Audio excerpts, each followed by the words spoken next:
ಜಿಲ್ಲಾ ಕೇಂದ್ರಗಳು, ತಾಲೂಕಾ ಕೇಂದ್ರಗಳು, ಹೋಬಳಿ ಕೇಂದ್ರಗಳು, ಪಂಚಾಯಿತಿಯ ಹೆಡ್ ಕ್ವಾರ್ಟರ್ಸ್ಗಳಿಂದ ಹಿಡಿದು ಎಲ್ಲ ಭಾಗದಲ್ಲೂ ಕೂಡ ಸವಲತ್ತುಗಳನ್ನು ಸಾಮಾನ್ಯ ಜನರಿಗೆ ತಲುಪಬೇಕು ಅನ್ನೋದು ರಾಷ್ಟ್ರದ ನಮ್ಮೆಲ್ಲರ ನೆಚ್ಚಿನ ಪ್ರಧಾನಮಂತ್ರಿ ನರೇಂದ್ರ ಮೋದಿಯವರ ಕಳಕಳಿಯ ದೂರದೃಷ್ಟಿಯ ಚಿಂತನೆ. ಆ ನಿಟ್ಟಿನಲ್ಲಿ ಮೊದಲನೇ ಬಾರಿಗೆ ರೈಲ್ವೆ ಇಲಾಖೆ ಒಂದು ದೊಡ್ಡ ಏನು ನಮ್ಮದು ಸೌತ್ ವೆಸ್ಟರ್ನ್ ರೈಲ್ವೆ ಒಂದು ದೊಡ್ಡ ತೀರ್ಮಾನವನ್ನು ಮಾಡಿ ಜನರ ಬಳಿಗೆ ಬಂದಿದ್ದಕ್ಕಂಥದ್ದು ಮೊದಲನೇದು. ನಾನು ಅದಕ್ಕೆ ನಮ್ಮ ಜನರಲ್ ಮ್ಯಾನೇಜರ್ಗೆ ಸಂಬಂಧಪಟ್ಟ ಎಲ್ಲ ಸ್ಟಾಫ್ಗೆ ನಾನು ಆಭಾರಿಯಾಗಿರ್ತೇನೆ. ಒಬ್ಬ ಮಂತ್ರಿಯಾಗಿ ನಾನು ಅವರಿಗೆ ತುಂಬ ಧನ್ಯವಾದ ಸಮರ್ಪಣೆ ಮಾಡ್ತೀನಿ. ರಾಘಣ್ಣವರು ನನಗೆ ಸುಮಾರು ಬಾರಿ ನನ್ನ ಕಚೇರಿಗೆ ಬಂದು ಅವರ ಬುದ್ಧಿವಂತಿಕೆ ಅನ್ನೋದಕ್ಕಿಂತ ಹೆಚ್ಚಾಗಿ ಅವರ ಕಳಕಳಿ, ಅವರ ಕನ್ಸರ್ನನ್ನು ನಾನು ಮೆಚ್ಕೊಂಡಿದ್ದೇನೆ. ಇವತ್ತು ನಾವು ಮಾತಾಡಿದ್ದೀವಿ, ಸುಮಾರು 1.5 ಗಂಟೆಗೂ ಮೇಲ್ಪಟ್ಟು ನಾವು ಚರ್ಚೆ ಮಾಡಿದ್ದೇವೆ. ಕೆಲವಾರು ಸಮಸ್ಯೆಗಳನ್ನು ನಾವು ಇಲ್ಲೇ ಬಗೆಹರಿಸಿದ್ದೀವಿ.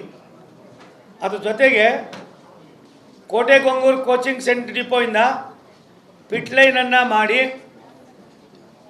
ಜನವರಿ 2025 ಒಳಗಡೆ ಅದನ್ನು ಪ್ರಾರಂಭ ಮಾಡ್ತಕ್ಕಂಥದ್ದು ಕೂಡ ನಾವು ತೀರ್ಮಾನ ಮಾಡಿದ್ದೀವಿ.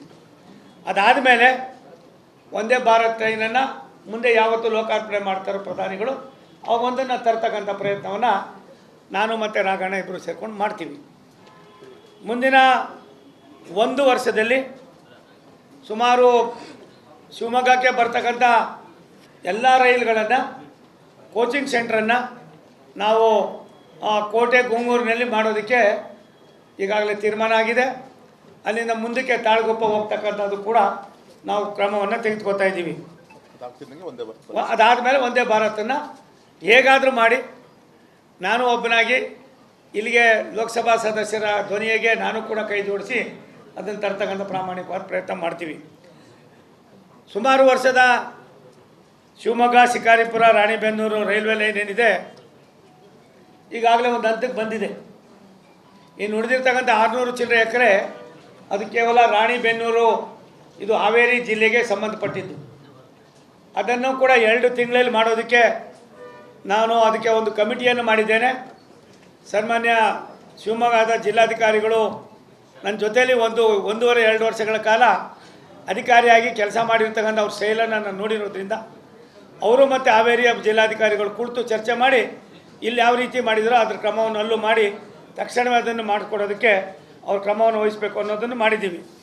ಅದಲ್ಲದೆ ಏನು ಶಿವಮೊಗ್ಗ ನಗರದ 3 ಸುರಂಗ ಇದು ಓವರ್ ಬ್ರಿಡ್ಜ್ ಏನಿದೆ, ಆ ಕೆಳಗಡೆ ಇರ್ತಕ್ಕಂಥ ನಮಗೆ ಮೂಲಭೂತವಾಗಿ ಬೇಕಾಗಿರ್ತಕ್ಕಂಥ ಸವಲತ್ತುಗಳೇನಿದೆ, ಇವತ್ತು ಈಗಾಗಲೇ ನಾವು 2 ಕೋಟಿ ರೂಪಾಯಿನ ರೈಲ್ವೆ ಇಲಾಖೆಯಿಂದ ಮಹಾನಗರ ಪಾಲಿಕೆನೋ ಇದು ನಿಮ್ಮದು ಮಹಾನಗರ ಪಾಲಿಕೆ ಕೊಟ್ಟಿದ್ದೇವೆ. ರಾಘಣ್ಣವರ ಒತ್ತಾಯದ ಮೇರೆಗೆ ಇನ್ನು ಉಳಿದಿರ್ತಕ್ಕಂಥ ಕಾಮಗಾರಿಗಳನ್ನು ಕೂಡ ನಮ್ಮ ಅಧಿಕಾರಿಗಳು ನೋಡಿ ಅದನ್ನು ಸ್ವಚ್ಛವಾಗಿ ಇಟ್ಕೊಳ್ತಕ್ಕಂಥ ಕೆಲಸಕ್ಕೆ ನಾವು ಯಾವ ರೀತಿಯ ನಿಮಗೆ ಅದಕ್ಕೆ ಶಕ್ತಿ ಕೊಡ್ಬೋದೋ ಕೊಡ್ತಕ್ಕಂಥ ಕೆಲಸವನ್ನು ಕೂಡ ನಾವು ಮಾಡ್ತೀವಿ. ಅದಲ್ಲದೆ ಏನು ಈಗಾಗಲೇ ನಮ್ಮ ನ್ಯಾಷನಲ್ ಹೈವೇನವರು ಒಂದು ಇದು ಹೈವೇನ ಒಂದು ಓವರ್ ಬ್ರಿಡ್ಜನ್ನು ಮಾಡಿದ್ದಾರೆ. ಅದ್ರ ಕೆಳಗಡೆ ಇನ್ನೊಂದು ಅಂಡರ್ಪಾಸ್ ಏನೋ ಬೇಕು ಅನ್ನೋದನ್ನು ಪದೇ ಪರ್ಮಿಷನ್ ಕೊಡಬೇಕಾಗಿದೆ. ಆ ಪರ್ಮಿಷನನ್ನು ಕೂಡ ಇವಾಗ ಕೊಡೋದಕ್ಕೆ ನಮ್ಮ ಅಧಿಕಾರಿಗಳು ತೀರ್ಮಾನವನ್ನು ಮಾಡಿದ್ದಾರೆ. ಮತ್ತು ಇವತ್ತು ಶಿವಮೊಗ್ಗ ಶಿಕಾರಿಪುರ ಲೈನು 2019-20 ನಮ್ಮ ಸರ್ಕಾರ ಬಂದ ಮೇಲೆ ಆಗಿತ್ತು. ಇವತ್ತು ಅದಕ್ಕೆ 995 ಕೋಟಿ ಅಂತೀವಿ, ಅದು ಇನ್ನೂ ಜಾಸ್ತಿ ಆಯ್ತದೆ. 50-50 ತೊಗೊಂಡಿದ್ದೀವಿ. ಅದು ಪೂರ್ತಿ ಜಾಗ ಬಂದಿರೋದ್ರಿಂದ ಅದನ್ನು ಮಾಡ್ತೀವಿ. ಈಗಾಗಲೇ ಶಿವಮೊಗ್ಗ ಶಿಕಾರಿಪುರ ಒಂದು ಹಂತಕ್ಕೆ ಬಂದಿದೆ. ಇದನ್ನು 2026ಕ್ಕೆ ಈ ಕಾಮಗಾರಿಯನ್ನು ಮುಗಿಸಿ ಈ ಶಿವಮೊಗ್ಗದಿಂದ ಶಿಕಾರಿಪುರದವರೆಗೂ ಟ್ರೈನನ್ನು ಬಿಡ್ತಕ್ಕಂಥ ಕೆಲಸ ಮಾಡ್ತೀವಿ. ಶಿಕಾರಿಪುರ ರಾಣಿಬೆನ್ನೂರು 56 ಕಿಲೋಮೀಟ್ರ್ ಇದೆ. ಸುಮಾರು 815 ಎಕರೆಯಲ್ಲಿ ಈಗಾಗಲೇ 169 ಎಕರೆ ಶಿವಮೊಗ್ಗದಿದೆ. ಇನ್ನು ಉಳಿದಂಥದ್ದು 646 ಎಕರೆ. ಇವೆರಡನ್ನೂ ಕೂಡ ತಾವೇ ನೋಡಬೇಕಾಯ್ತದೆ, ತಾವೇ ಅದು ಮಾಡಿ ಮುಗಿಸ್ಬೇಕಾಯ್ತದೆ. ಆದ್ದರಿಂದ ಈ ಯೋಜನೆಗೆ ಸಂಪೂರ್ಣವಾದ ಖರ್ಚನ್ನು ಭಾರತ ಸರ್ಕಾರನೇ ಏನು ಜಮೀನನ್ನು ಜಾಗವನ್ನು ಹೊರತುಪಡಿಸಿದ್ರೆ ನಾವು ಭಾರತ ಸರ್ಕಾರನೇ ಅದನ್ನು ಮಾಡ್ತೀವಿ. ಇವತ್ತು ಇದಕ್ಕೋಸ್ಕರವಾಗಿ 150 ಕೋಟಿ ರೂಪಾಯಿ ನಾವು ದುಡ್ಡಿಟ್ಟಿದ್ದೀವಿ. ಇನ್ನೂ ಅದಕ್ಕೆ ಹೆಚ್ಚಬೇಕಾದರೂ ಅದು ಕೂಡ ನಾವು ಮಾಡ್ತೀವಿ. ಅದಲ್ದಿರ ಪ್ರಸ್ತುತ ಶಿವಮೊಗ್ಗದಿಂದ ರಾಣಿಬೆನ್ನೂರಿಗೆ ಹೋಗಲು ಕಡೂರು ಮೂಲಕ 229 ಕಿಲೋಮೀಟ್ರು ಸುಮಾರು 3.5 ಗಂಟೆ ತಾಸು ಬೇಕಾಗಿದೆ. ಅದನ್ನು ಕೂಡ ಬದಲಾವಣೆ ಮಾಡಬೇಕು ಅನ್ನೋದು ರಾಘಣ್ಣವರ ಒಂದು ಚಿಂತನೆ ಇದೆ. ಅದನ್ನು ಶಿವಮೊಗ್ಗ, ಹಾವೇರಿ, ದಾವಣಗೆರೆ ಜಿಲ್ಲೆಗೆ ನಾವು ಸಂಪರ್ಕ ವೃದ್ಧಿಸ್ತಕ್ಕಂಥ ಕೆಲಸಕ್ಕೂ ಕೂಡ ನಾವು ಯೋಚನೆ ಮಾಡಿ ಅದನ್ನು ಕೂಡ ಕಾರ್ಯಕ್ರಮವನ್ನು ಹಮ್ಮಿಕೋತಾ ಇದ್ದೀವಿ. ರೈಲ್ವೆ ಇಲಾಖೆ ಸುಮ್ಮನೆ ಕುಂತಿಲ್ಲ. ಮತ್ತು ಕೋಟೆಗೊಂಗೂರಿನಿಂದ ಇವೆಲ್ಲವೂ ಕೂಡ ಮಾಡ್ತಾಯಿದ್ದೀವಿ. ಇವತ್ತೇನು 25% ಆಗಿದೆ, 5% ಆಗಿದೆ ಅನ್ನೋದಕ್ಕಿಂತ ಹೆಚ್ಚಾಗಿ ಇದೆಲ್ಲವನ್ನು ಕೂಡ ನಾವು ಒಂದು ರೀತಿ ವಾರ್ ಫುಟೇಲ್ ಮಾಡೋದಕ್ಕೆ ನಾವು ಮಾಡ್ತಾಯಿದ್ದೀವಿ. Birur Shivamogga doubling line June 24ಕ್ಕೆ ಸರ್ವೆ ಮಂಜೂರಾಗಿದೆ. ಟೆಂಡರು ಕೂಡ ಕರೆದು ಈಗಾಗಲೇ ಸರ್ವೇನೂ ಕೂಡ ಆಗಿದೆ, ಫೀಸಿಬಿಲಿಟಿ ಸರ್ವೇನೂ ಆಗಿದೆ ಅಣ್ಣ. ಅದಾದಮೇಲೆ ಈ ಮಾರ್ಗದ ಮಧ್ಯದ ಸಾಮರ್ಥ್ಯ ಹೆಚ್ಚಿಸೋ ಸರಾಗವಾಗಿ ಇದನ್ನು ನಾವು ಮಾಡೋದಕ್ಕೆ ಕ್ರಮವನ್ನು ತೆಗೆದುಕೊಂಡಿದ್ದೀವಿ. ಅಮೃತ್ ಪಾರ ಸ್ಟೇಷನಲ್ಲಿ ಭಾರಿ ಇಂಪಾರ್ಟೆಂಟು, ಭದ್ರತೆಯನ್ನು ಸೇರಿಸಬೇಕು ಅನ್ನೋದು ರಾಘವೇಂದ್ರ ಸಾಹೇಬರ ಬಯಕೆ, ನಿಮ್ಮೆಲ್ಲರ ಬಯಕೆ. ಅದನ್ನು ನಾವು ತಕ್ಷಣವೇ ಮೊನ್ನೆ ನನಗೆ ಗೊತ್ತಾಗಲಿಲ್ಲ, ಒಂದು 4-5 ಮಾಡಿಸ್ದೆ. ಅದರೊಳಗೆ ನನ್ನ ಕ್ಷೇತ್ರದ ಒಂದು ಮಾಡಿಸ್ದೆ, ಶ್ರವಣಬೆಳಗೊಳ ಮಾಡಿಸ್ದೆ, ಮತ್ತು ಬೇರೆ ಬೇರೆ ಮಾಡಿಸ್ದೆ. ಇದನ್ನು ಕೂಡ ಇಮ್ಮಿಡಿಯೇಟಾಗಿ ಪ್ರಪೋಸಲ್ ಬಂದು ಭದ್ರಾವತಿ ಅದು ಕೂಡ ನಾವು ಮಾಡಿಸ್ಕೊಡ್ತೀವಿ. ಅದಲ್ದಿರ ನನಗೆ ಶಿವಮೊಗ್ಗಕ್ಕೆ ಏನು ಇವಾಗ ಕೊಟ್ಟಿದ್ದೀವಿ ಅದು ಎಷ್ಟು ಹಾಕೋದಿಲ್ಲ. ಅದಕ್ಕೆ ನಾನೇ ರಾಘಣ್ಣವ್ರಿಗೆ ಹೇಳಿದ್ದೀನಿ, ಆಫೀಸರ್ को DRM जी अम्मा शिल्पम्मा आप ही जाइए, कैसा करना एक ಕಾನ್ಸೆಪ್ಟ್ उसको बताना. ये बहुत ಬಡ ಕರ್ನಾಟಕದಲ್ಲಿ ಅತ್ಯಂತ ಪ್ರಬುದ್ಧ ರಾಜಕಾರಣಿಗಳಿದ್ದಂಥ ಯಾವುದಾದ್ರು ಜಿಲ್ಲೆ ಇದ್ದರೆ ಅದೆಲ್ಲಿದು ಶಿವಮೊಗ್ಗನೇ. ಆ ಜಿಲ್ಲೆಯನ್ನು ಕೂಡ ನಾವು ಎಲ್ಲೋ ಒಂದು ಕಡೆ ಭಾರತ ಸರ್ಕಾರದಲ್ಲಿ ಪ್ರಧಾನಮಂತ್ರಿಗಳ ಭಾವನೆಗೆ ತರಬೇಕಾಗಿದೆ. ಅದನ್ನು ಕೂಡ ನಾವು ಮಾಡ್ತಾಯಿದ್ದೀವಿ. ಅಮೃತ್ ಭಾರತ್ ಯೋಜನೆಯಲ್ಲಿ ನಾವು ಏನೇನು ಮಾಡ್ತೀವಿ, ಪ್ಲಾಟ್ಫಾರಮ್ ಇದು ಮಾಡ್ತೀವಿ, ಆಧುನಿಕ ಇದೆಲ್ಲ ಮಾಡ್ತೀವಿ. ಎಕ್ಸಿಲೇಟರ್ ಏನೋ ಕೇಳ್ತು ನಮ್ಮ ಭಾನಮ್ಮ, ಅದನ್ನು ಕೂಡ ನಾವು ಮಾಡ್ತೀವಮ್ಮ. ಅದಲ್ದಿರ ಅದನ್ನು ಭದ್ರಾವತಿಯನ್ನು ಕೂಡ ಸೇರಿಸ್ಕೋತೀವಿ. ಇವತ್ತು ಕರ್ನಾಟಕದ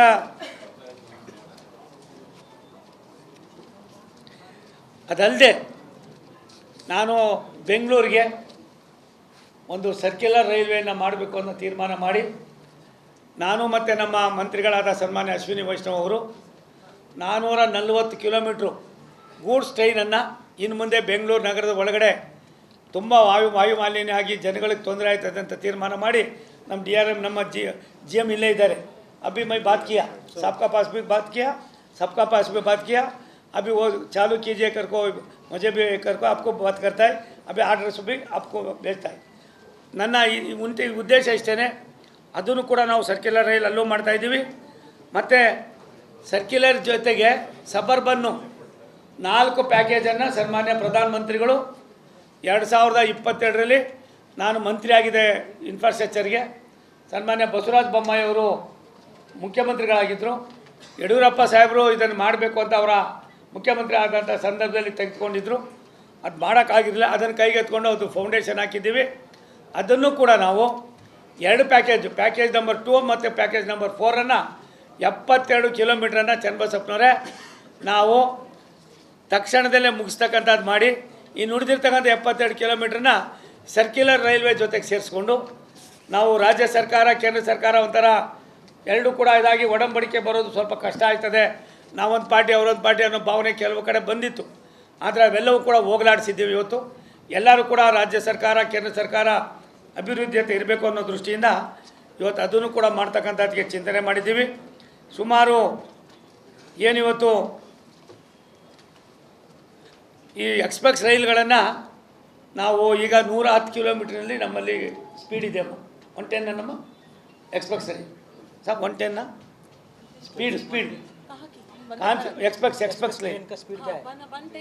110. अभी 135 करने का भी चिंता हो रही 135 ಒಂದು ಗಂಟೆಗೆ ಅದನ್ನು ಚಾಲನೆ ಮಾಡಬೇಕು ಅನ್ನೋದು ಕೂಡ ನಾವು ಯೋಚನೆ ಮಾಡ್ತಾಯಿದ್ದೀವಿ. ಈಗಾಗಲೇ ಹುಬ್ಬಳ್ಳಿ ಬೆಂಗಳೂರು ನಡುವಿನ ರೈಲ್ವೆ ಮಾರ್ಗ 110 ಕಿಲೋಮೀಟ್ರ್ ಒಂದು ಗಂಟೆಗಿತ್ತು. ಅದನ್ನು ನಾವು 130 ಕಿಲೋಮೀಟ್ರ್ ಮಾಡಬೇಕು ಅಂತ ಈಗಾಗಲೇ ಭಾರತ ಸರ್ಕಾರ ರೈಲ್ವೆ ಇಲಾಖೆ ಏನೇನು ಬೇಕೋ ಅದೆಲ್ಲವನ್ನು ಮಾಡಿ ಶೀಘ್ರದಲ್ಲೇ ಅದನ್ನು ಕೂಡ ಮಾಡ್ತಾಯಿದ್ದಾರೆ. ಪ್ರಧಾನಮಂತ್ರಿ ನರೇಂದ್ರ ಮೋದಿಯವರ ನಾಯಕತ್ವದಲ್ಲಿ ಮೇಕ್ ಇನ್ ಇಂಡಿಯಾ ಯೋಜನೆ, ಅದರಲ್ಲಿ ಭಾರಿ ಪ್ರಮುಖವಾದದ್ದು ವಂದೇ ಭಾರತ್ ಮೆಟ್ರೋ, ಬಳಿಕ ವಂದೇ ಭಾರತ್ ಸ್ಲೀಪರ್ ಕೋಚು ಕೂಡ ನಾವು ಲೋಕಾರ್ಪಣೆಯನ್ನು ಇನ್ನು 2-3 ತಿಂಗಳಲ್ಲೇ ಮಾಡ್ತಾಯಿದ್ದೀವಿ. ಅದಲ್ಲದೆ ಬೆಂಗಳೂರಿನ BML ಕಾರ್ಖಾನೆಯಲ್ಲಿ ನಾನು ಮತ್ತು ನಮ್ಮ ಅಶ್ವಿನಿ ವೈಷ್ಣವ್ ಸಾಹೇಬರು ಅಲ್ಲಿ ಹೋಗಿ ಇವೆಲ್ಲವನ್ನು ಕೂಡ ನಾವು ಪರೀಕ್ಷೆ ಮಾಡಿದ್ದೇವೆ. 2-3 ತಿಂಗಳಲ್ಲಿ ವಂದೇ ಭಾರತ್ ಸ್ಲೀಪರ್ ಕೋಚು ಬರ್ತದೆ. ಶಿವಮೊಗ್ಗಕ್ಕೂ ಕೂಡ ನನ್ನ ಆಸೆ ಇದೆ ವಂದೇ ಭಾರತ್ ಬರಬೇಕು ಅಂತ. ಟೈಮಿಂಗ್ಸು ಸ್ವಲ್ಪ ರಾಘಣ್ಣ ಅವರು ಬದಲಾವಣೆ ಹೇಳಿದ್ದಾರೆ, ಅದನ್ನು ಕೂಡ ಯಾವ ರೀತಿ ಮಾಡಬೇಕೇನೋ ಅನ್ನೋದನ್ನ ನಾವು ಈಗಾಗಲೇ ಆದ್ದರಿಂದ ಅದನ್ನು ಮಾಡ್ತೀವಿ. ಆರನಹಳ್ಳಿ ರೈಲ್ವೆ ನಿಲ್ದಾಣಕ್ಕೆ 1.8 ಕೋಟಿ ರೂಪಾಯಿ ಬಿಡುಗಡೆ ಆಗಿದೆ. ಇನ್ನೂ ಏನಾದ್ರು ಚೆನ್ನಾಗಿ ಮಾಡಬೇಕು ಅಂದರೆ ದುಡ್ಡಿದ್ರೆ ಕೊಡ್ತೀವಿ. ನಮಗಿಷ್ಟೇ ಗುಣಮಟ್ಟದ ಕಾಮಗಾರಿಗಳಾಗಬೇಕು, ಬಂದಂಥ ಪ್ಯಾಸೆಂಜರ್ಗಳಿಗೆ ಟಾಯ್ಲೆಟ್ ಚೆನ್ನಾಗಿರಬೇಕು, ವೇಟಿಂಗ್ ರೂಮ್ ಚೆನ್ನಾಗಿರಬೇಕು, ಮತ್ತು ಜನ ಸುಲಲಿತವಾಗಿ ಹೋಗಬೇಕು. ಎಲ್ಲ ಕಡೆಯಲ್ಲೂ CCTV ಕ್ಯಾಮ್ರಾಗಳಾಗಬೇಕು. ಇದ್ರ ಜೊತೆಯಲ್ಲಿ ನಾವು 1-2 ಅಂಗಡಿಗಳು ಮಾಡುವಾಗ ಅದನ್ನು ವಾರ್ ವಿಡೋಸ್ಗೆ ಮತ್ತು ಅಂಗವಿಕಲರಿಗೆ ಏನಿದೆ ಡಿಸೇಬಲ್ ಅಂಥವ್ರಿಗೆ ಕೊಡ್ತಕ್ಕಂಥದ್ದಕ್ಕೂ ಕೂಡ ಸರ್ಕಾರ ಒಂದು ಸುತ್ತೋಲೆಯನ್ನು ಇಷ್ಟರಲ್ಲೇ ಕೊಡಿಸ್ತಕ್ಕಂಥದ್ದಕ್ಕೆ ಚಿಂತನೆ ಮಾಡಿದ್ದೇವೆ. ಕನ್ನಡದಲ್ಲೇ ಎಕ್ಸಾಮಿನೇಷನ್ ಬರೆದು ಪಾಸ್ ಆಗ್ತಕ್ಕಂಥವ್ರಿಗೂ ಕೂಡ ಅವಕಾಶವನ್ನು ಕಲ್ಪಿಸ್ತಕ್ಕಂಥ ಕೆಲಸವನ್ನು ನರೇಂದ್ರ ಮೋದಿಯವರ ಭಾರತೀಯ ಜನತಾ ಪಾರ್ಟಿ ಸರ್ಕಾರ ಕೇಂದ್ರದಲ್ಲಿ ಮಾಡಿದೆ ಅನ್ನೋದು ಒಂದು ಹೆಮ್ಮೆಯ ವಿಚಾರ ಕನ್ನಡಿಗರಿಗೆ ಅನ್ನೋದನ್ನು ಕೂಡ ಈ ಸಂದರ್ಭದಲ್ಲಿ ಹೇಳಿ, ಇವತ್ತೇನು ಸನ್ಮಾನ್ಯ ರಾಘಣ್ಣ ಅವರು ಇಷ್ಟೊಂದು ಆಸಕ್ತಿ ವಹಿಸಿ ನನಗೆ ಭಾರಿ ಖುಷಿಯಾಗಿದ್ದು, ರೈಲ್ವೆ ಇಲಾಖೆಯಲ್ಲಿ ಏನೇನು ಆಗಬೇಕು ಎತ್ತೆತ್ತಾಗಬೇಕು ಅಂತ ಅವರೇ ಒಂದು ಅಜೆಂಡಾ ತಯಾರು ಮಾಡಿ ಅಜೆಂಡಾವನ್ನು ನಮಗೆಲ್ಲರಿಗೂ ಕೊಟ್ಟು ಆ ಅಜೆಂಡಾವನ್ನು ಮಾಡಿಸೋದ್ರ ಜೊತೆಯಲ್ಲಿ ಒಬ್ಬ ಕಳಕಳಿಯ ದೂರದೃಷ್ಟಿಯ ಒಬ್ಬ ಲೋಕಸಭಾ ಸದಸ್ಯರು ನನಗೂ ಸ್ವಲ್ಪ ಎಲ್ಲ ಒಂದು ಕಡೆ ಕೆಲವು ತಪ್ಪುಗಳನ್ನು ತಿದ್ದುಕೊಳ್ಳೋದಕ್ಕೆ ಅವಕಾಶ ಆಗಿದೆ.